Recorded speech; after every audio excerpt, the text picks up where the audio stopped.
Nagsasagawa rin ng operasyon ng MMDA kontra sa EDSA busway violators sa May Magallanes at may unang balita live si Bam Alegre. Bam, marami din bang pasaway dyan? Naman, good morning. Medyo marami-rami rito yung nabulaga ng magsagawa ng operasyon yung MMDA dito sa may southbound lane ng EDSA bago umakyat na Magallanes flyover.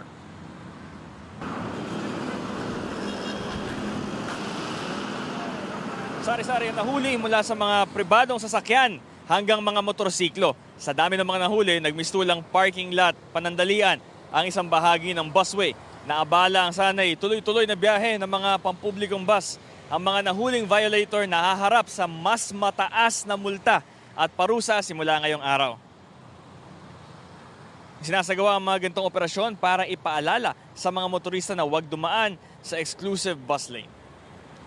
So Evan, nakita natin kanina yung mga ticket is 5,000 pesos yung multa dito sa paggamit yan itong exclusive bus lane. At sa mga oras na ito ay maliwalas na yung bus lane. So medyo nadala-dala na rin yung mga motorista. At actually may mga nakaabang pa rin na enforcer din sa ilang parts nito. So hindi pwede maging kampante at sumunod na lamang sa batas trapiko. Itong unang balita mula rito sa EDSA Magallanes, Bam Alegre para sa GMA Integrated News.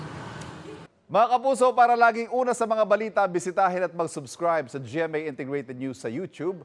Sa mga kapuso abroad, samahan niyo kami sa GMA Pinoy TV at sa www.gmanews.tv.